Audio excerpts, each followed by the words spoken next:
internauta, telespectador da TV Master, TV a cabo, canal 20, no YouTube também. Estamos iniciando mais um programa nessa manhã de segunda-feira, hoje 26 de maio. Dentro de instantes, o reverendo Jeremias e o reverendo Hernandes Dias Lopes, Sala de Prosa, estará abordando um tema muito importante. Casados, cultive o romance no seu casamento. Durante este mês de maio, nós trabalhamos sobre este tema. E acredito que muitas famílias que têm participado do simpósio sobre a família, que terminou neste último domingo, devem ter sido profundamente enriquecidos e abençoados. Portanto, logo mais, Sala de Prosa. E também o reverendo Antônio Júnior trazendo-nos mais uma reflexão da palavra de Deus. Deixamos vocês agora com o reverendo Hernandes Dias Lopes e Jeremias, Sala de Prosa. Sala de Prosa. Uma conversa boa. Muito boa. Muito boa. Eu gosto dessa conversa. E abençoadora. É abençoadora. É. Eu tenho escutado tanta gente pelo Brasil afora falando, eu gosto de Sala de Prosa. Olha, eu também gosto. Hoje, nossa conversa aqui é sobre... Ei, casados! Cultive o romance no seu casamento. Beleza? Espera aí, hein? Nós estamos voltando.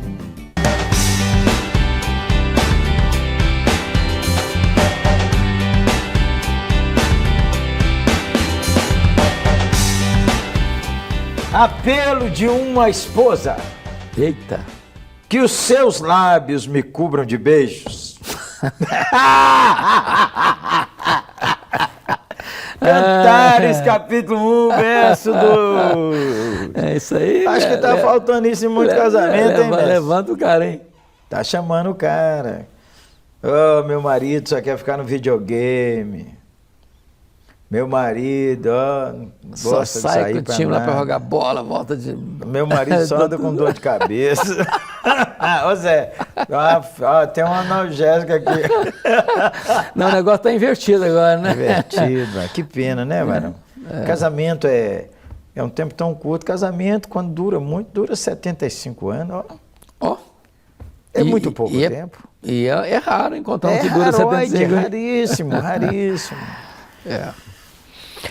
Essa questão do romantismo, casamento, se não cultivar, desaprende.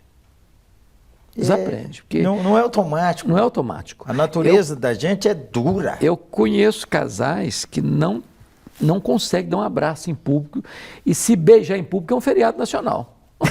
Ô menino, declare aí o feriado nacional. Beija essa menina se você estiver perto dela aí, rapaz. Então é preciso cultivar mesmo. E é uma coisa que agrada o Senhor. Porque traz doçura no lar, traz doçura um para o outro. Torna a vida mais leve, né? Mais leve. Às vezes, sabe, o casal anda... É muita tensão no casamento, né? Os boletos chegam, menino. O cara tem que pagar os boletos, tem que batalhar. E se a gente não cuidar, a gente só conversa sobre conta, filho, problema. É ou não é? A rotina mata o romantismo. É preciso quebrar um pouco a rotina também. Né? O camarada precisa sair um pouquinho. Vai comer um cachorro-quente na esquina, mas saia. Ou de repente, mas eu não entendi. Faz uma bacia de pipoca e vai assistir um filme junto. Uma mulher falou comigo uma vez, lá na nossa igreja, falou, pastor, eu quero um passeio romântico. Nem que seja do meu quarto na cozinha de mão dada. Um passeio romântico, um quarto na cozinha de mão dada com o marido, era só isso. Quer ver outra coisa? Eu sempre falo, o que a sua esposa gosta de comer? Qual a fruta que ela gosta? Qual a preferência dela? Quando você for ao supermercado, compra o que ela gosta, leva para ela. Isso é um gesto de carinho. Ô varão, uma vez, aqui uma confissão aqui, né? Conversando assim com minha mulher, ela falou de uma marca de sabonete que quando ela era menina, a avó dela dava para ela, que ela gostava demais daquilo. Olha que legal. Eu lembrei disso lá no supermercado, comprei um sabonete, aquela marca. Levei para ela, quando chegou lá que ela arrumou a compra, ela pegou o sabonete, veio aqui trazendo, me abraçou e disse, eu sei que esse é para mim. Que bonito. Eu sei que esse é para mim. Lembrei lá, que um dia numa conversa ela mencionou aquilo. Eu não sou lá Não imagino que eu sou, que eu não sou. Mas eu lembrei agora porque às vezes é uma coisa simples. Que você podia fazer. E você, menina, podia fazer para o seu marido. Não é? Encantar seu homem de alguma maneira. Como é que você vai fazer? Sei lá, você conhece esse cara aí. Mas são tantas coisas pequenas que se tornam grandes. Porque o que é importante é perceber que o outro pensou, planejou, fez aquilo com expressão de carinho. Por exemplo, minha esposa é uma exímia cozinheira. Sustância, como você disse. É boa. Mas, menina, então, tem tempo que eu não... Você precisa ir em casa, varão. Eu sempre hospedei lá, tem tempo que eu não vou lá, menina, né? Quando ela faz um prato especial, ela faz aqui com tanto carinho e faz pensando na sua alegria, na sua felicidade. É uma expressão de afeto. Expressão de afeto. Deus seja louvado. Como é que você vai melhorar esse casamento? Eu não sei. Há mil e uma maneiras de demonstrar amor. O mestre sempre fala aqui, e é assim mesmo. Leva uma florzinha para ela. Não sei por que mulher gosta tanto de flor. Não sei, não tem ideia. Nem de sapato, você entende porque gosta de sapato. Sapato, menino! Boa. Mas tem um que não sabe comprar. E sapato também é o seguinte, varão, ela tem que pôr o pé. Andar para lá e para cá. Você quer ver uma coisa? Eu tenho dificuldade de comprar roupa para as meninas lá de casa. Minha esposa e minha filha. Quando eu dou um presente assim, lindo, maravilhoso, tal, percebi que é um lindo maravilhoso, mas... Foi, aquelas... Então, eu já perdi assim, essa ideia de eu comprar por minha conta. Mas o que eu faço? Eu vou lá na loja, o que você gostou, o que não gostou. Entendeu? Então, você precisa conhecer sua esposa, conhecer sua família, para saber como é que você pode agradar. E você tem que pensar a longo prazo, Santo Varão. Vocês dois, talvez vocês fazerem uma economiazinha e os dois juntos vão no encontro de casais, vão sair um pouquinho nós dois. Olha, precisa de ter uma igreja, sabe por quê? Para ter amigos, deixa os filhos, dá uma saidinha só os dois para conversar. Ou às vezes ficam os dois dentro de casa, não tem problema, um abraço carinhoso um com o outro, abraça várias vezes, beija várias vezes, fale boas palavras, um ao outro cada dia. Escute isso aqui, é um apelo do Espírito Santo que pôs na boca da sua esposa, dizendo, me beija, miserável. Beija-me, varão, sua mulher está pedindo, você é o único que pode beijar essa mulher e Deus aplaudir. Glória a Deus. Não é mesmo? E daí, varão, por que homens são menos românticos? Ou não é bem assim? Bom, eu acho que são menos mesmo. O homem, não que significa que não seja, às vezes a forma de expressar seja outra. Certo. Forma de expressar. Precisa descobrir, então, o jeito do marido expressar amor. Exato. Eu acho que o segredo, penso o seguinte, o homem não tem que pensar o que a minha mulher vai fazer para mim. Ele tem que pensar o que eu posso fazer pela minha esposa. Cantar essa mulher. A esposa tem que pensar o que eu posso fazer para agradar o meu marido. É nessa reciprocidade que se encontra o denominador comum da felicidade conjugal. É um pensando no outro. E abençoar o outro. Abençoar o outro. Desejar que o outro viva mais e mais contente nesse Uma das casamento. coisas mais importantes nesse processo todo, eu penso que se chama comunicação. Falar com sabedoria, falar com doçura, falar com carinho, com afeto. Porque, às vezes, a maneira do outro falar não é o que ele fala, mas como ele fala, é que encanta ou machuca. Pode truncar a relação e machucar. A outra coisa é o seguinte, você melhora a sua cabeça, Zé? Melhora a sua cabeça, menina. Porque, às vezes, o outro fala assim, eu não vou pedir, eu não vou falar, porque ele tem que adivinhar. Aí não dá, né? Tem que falar. Olha, tem bola de cristal, né? Eu gosto disso. Não, se eu falar, perde a graça. Perde a graça, não. Fala com ele, eu gosto mais assim. E casal ser menos melindroso. Boa. Há muito tempo não escutava o melindroso. Casquinha de ovo, boa. Então, eu acho que tem dia que você acorda assim meio azedo, para chupou limão. Né? E tem gente que só pega depois das 10 da manhã. Então é o seguinte, é como você colocou agora há pouco numa outra sala de prosa nossa. Às vezes dá umas furadas mesmo, mas você tem crédito. Você não é assim. Às vezes é um dia, 1 hora, você não está legal, você está de mal até com o espelho. Né? Mas você não é isso. Você não é isso. Então, se o seu marido, se a sua mulher, uma hora alterou com você, não foi feliz na comunicação, também pega leve, perdoa, recomeça, dá um beijo, toca a vida, não fica reprisando toda a vida. Aquele dia você falou isso. Não, passa. Vamos para frente. O que seu marido está pedindo para a senhora fazer? Às vezes é uma coisa simples, a senhora gosta de tomar banho de noite. Eu quero que a senhora tome banho de manhã também. É só gastar água, menina. O que a irmã está falando, a menina aí sua está falando com você? Falando, varão, você não escutou? Escuta. Pensa no outro. Mais do que no eu. Será o bênção outro para sua vida. Tem que estar na frente do eu. Será bênção para a sua vida. Olha, pensem aí, conversem os dois aí. Como é que vocês vão encantar uma outra? Como é que o romance vai fluir nesse casamento? Conta com uma coisa, nós vamos orar. Nós estamos orando para Deus te abençoar. E é uma coisa bonita, pastor. Às vezes o casamento está ferido, machucado, perdeu o brilho. O amor parece que não está aparecendo. Mas vai lá, passa um caolzinho. Né? Dá uma limpadinha. Volta a brilhar. Vai brilhar. Romantismo volta de novo. Amém. Vamos orar. Agora é a sua vez ou a minha? É a sua. Senhor Jesus, obrigado pelo privilégio de orar por isso.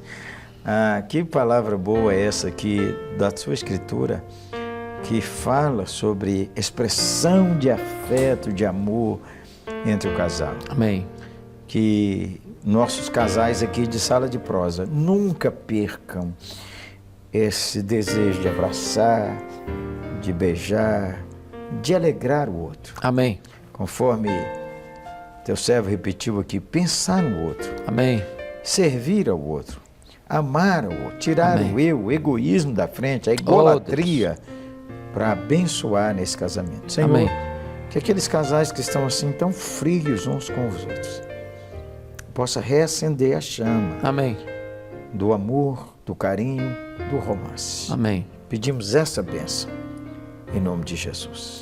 Amém. Amém. Luz para o caminho, uma agência missionária a serviço do reino de Deus para abençoar a sua família, a sua igreja. Agora é mês de maio. Cada dia Natal, cada dia a família está aí. Então, tá na hora. Liga para cá. Nós queremos que você distribua cada dia a família na sua cidade, na sua região. Deus abençoe. Eu quero que você ore pela LPC. Pronto. Ore pelo Santo Varão. Ore por Sala de Prosa. Compartilhe Sala de Prosa.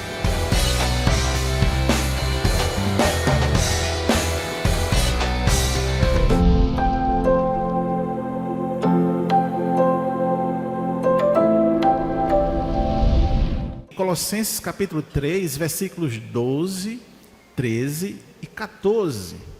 12, 13 e 14. Que diz assim: Revesti-vos, pois, como eleitos de Deus, santos e amados, de ternos afetos de misericórdia, de bondade, de humildade, de mansidão, de longanimidade. Suportai-vos uns aos outros, perdoai-vos mutuamente, caso alguém tenha motivo de queixa contra outrem, assim como o Senhor vos perdoou, assim também perdoai-vos. Acima de tudo isto, porém, esteja o amor, que é o vínculo da perfeição. E eu vou então utilizar esse texto para discorrer o tema que eu falei para vocês. E aí nós estamos no mês de maio, mês considerado da família. E hoje especificamente, como eu já disse, estamos abrindo o 25º Simpósio da Família. E o nosso tema nos levou a pensar sobre algo importante e às vezes escondido de nós, que é o nosso lar. E quando nós olhamos para os lares, o que se percebe em muitos é que eles estão feridos. Marcas profundas que uma separação pode causar. A gente pensa que não, mas quem convive com pessoas que tiveram o casamento encerrado pelo divórcio, sabe a ferida que é aberta. Existe a ferida causada pela traição.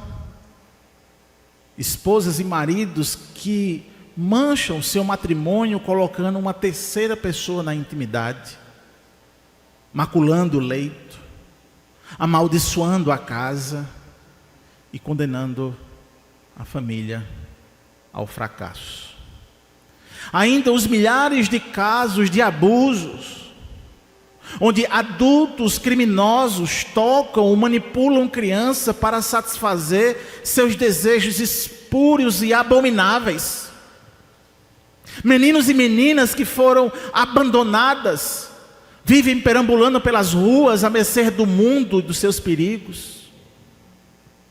O que dizer do ciclo infindável de famílias traumatizadas e que conduzem os seus traumas por gerações.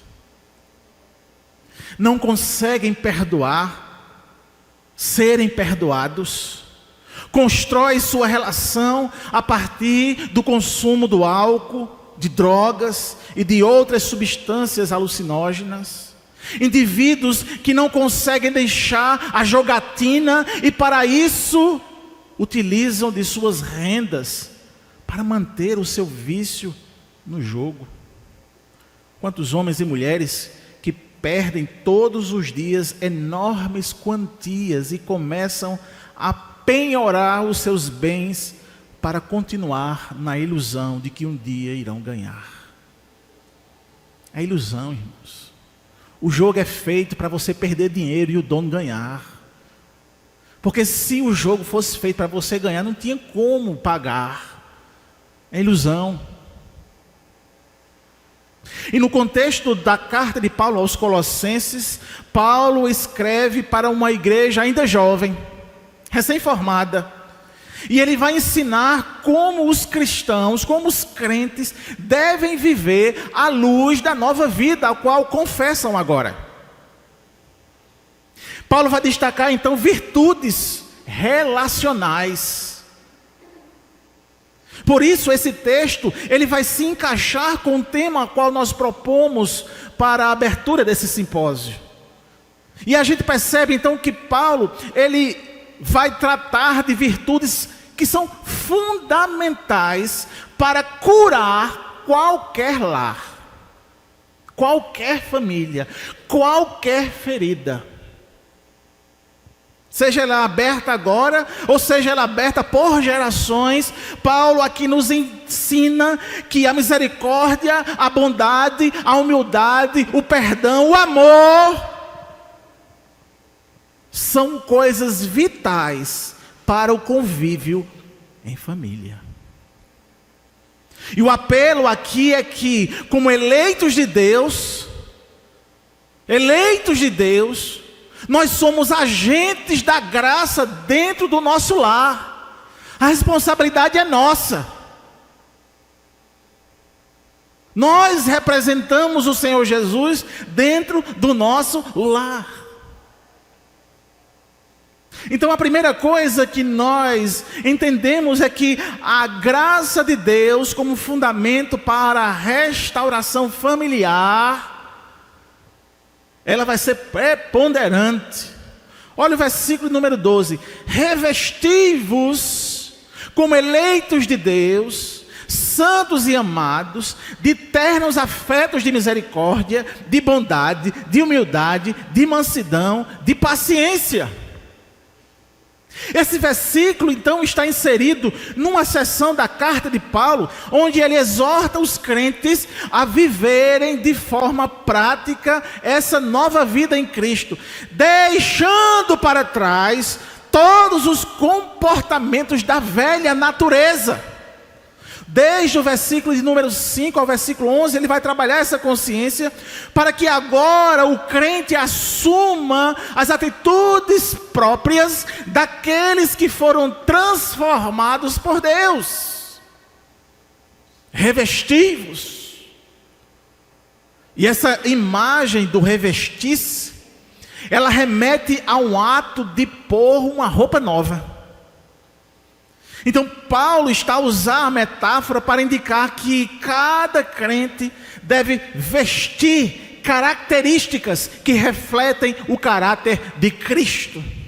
Não é apenas uma mudança interior, mas uma manifestação visível e intencional dessa transformação. Ela começa no nosso coração, ela transforma nos regenerando, mas ela eclode nas nossas atitudes, no nosso dia a dia, nos nossos afazeres.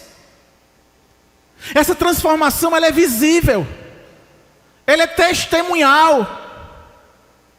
Todos nós podemos ver uns com os outros.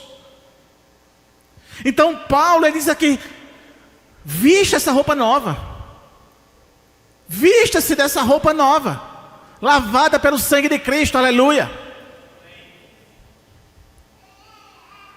E é por isso que ele diz: revistam-se como eleitos de Deus, santos e amados. Veja que Paulo, ele chama-nos a responsabilidade, dizendo quem nós somos em Cristo Jesus, eleitos de Deus, que vai sublinhar essa iniciativa da salvação que pertence ao Senhor. É uma identidade que traz responsabilidade. Ou seja, se antes de conhecer Deus não tínhamos a noção dessas virtudes, não tínhamos noção da responsabilidade de vivê-las, agora não tem desculpa. Você já vestiu essa roupa nova, você já se revestiu desse novo homem, dessa nova mulher. Portanto, agora você tem o Espírito que nos vestiu com essas novas roupas, e isso quer dizer que Ele nos capacitou a viver essa realidade de eleito. Veja, Deus faz toda a obra. Ele não só nos chama, mas Ele nos reveste com seu Espírito para viver essa novidade de vida, para viver essa santidade, para viver essa separação para Deus, essa chamada que Deus faz para vivermos a pureza, ao serviço. Então o Espírito Santo nos capacita a isso, irmãos. E as virtudes cristãs é o fruto visível do novo homem. Essas virtudes são frutos visíveis da sua vida, da minha vida.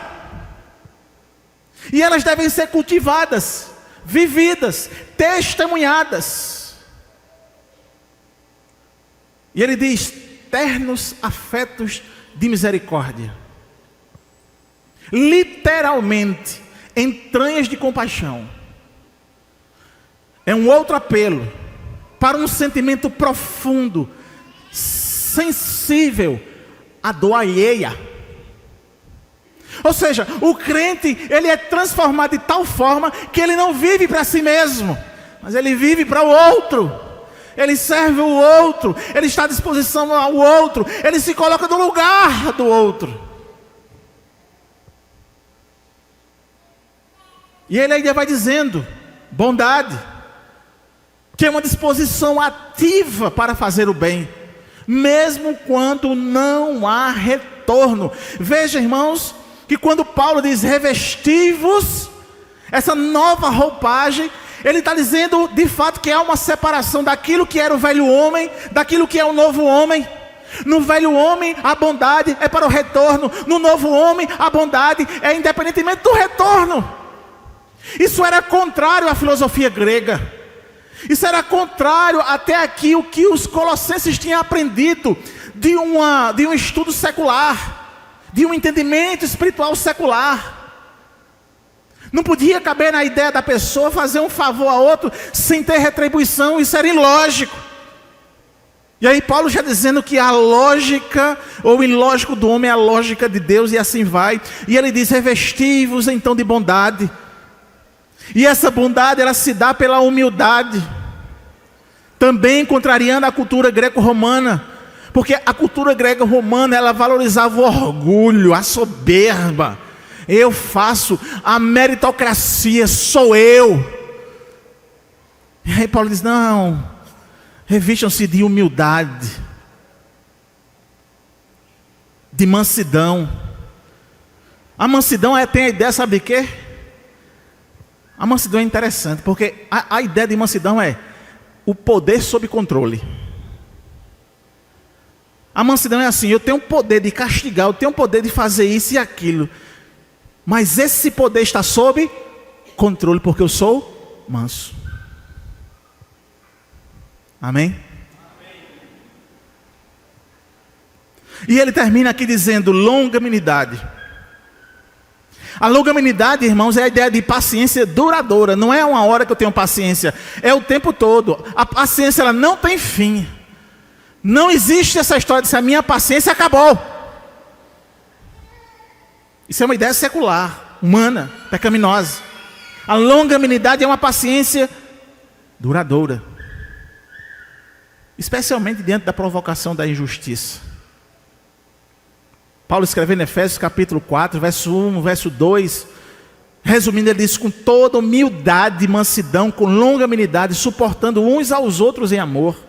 Quando ele escreve aos Gálatas capítulo 5, versículos 22 a 23, ele fala dos frutos, mas o fruto do Espírito é amor, alegria, paz, longanimidade, benignidade, bondade, fé, mansidão, domínio próprio.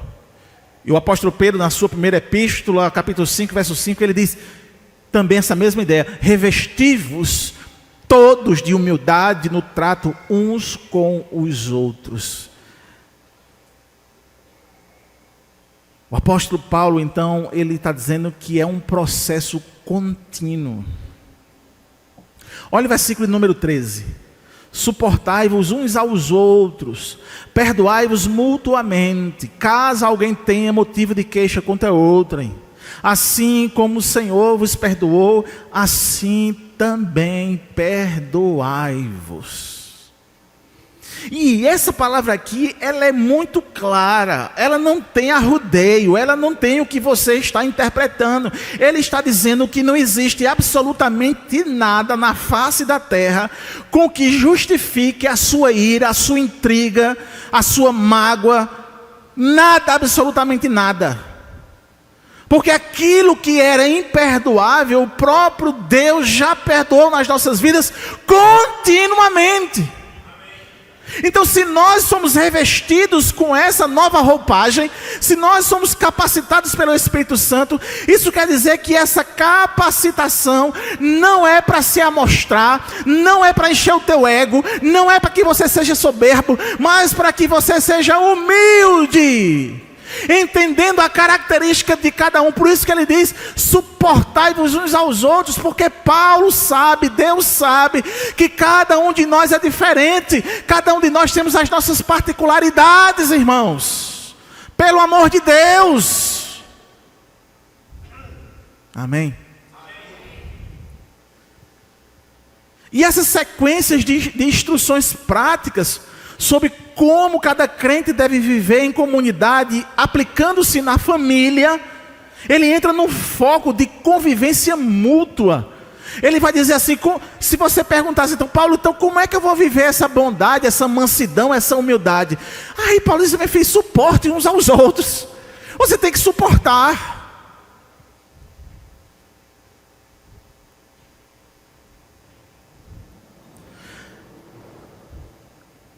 É com foco na convivência mútua e no perdão como reflexo da graça recebida em Cristo.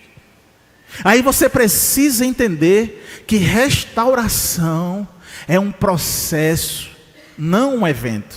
A gente está acostumado com a coisa acontecer num estralar de dedo, num piscar de olhos. Não, restauração requer tempo, requer caminhada.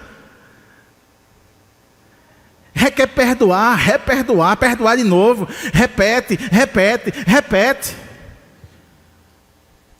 É ilógico, biblicamente é ilógico dizer assim: pronto, aqui findou, não tem mais perdão. É ilógico, você é Deus, é? Porque só a blasfêmia que não tem perdão. Mas para nós não existe isso. Para nós, irmãos, não existe. Biblicamente, o meu coração pode até dizer: eu não quero mais conversa, eu não quero. Mas biblicamente ele não vai e pode dizer.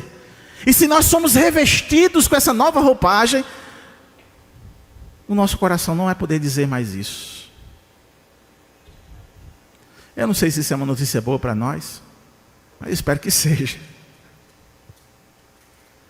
Suportai-vos uns aos outros. Esse verbo aqui, suportar, não significa apenas aguentar alguém.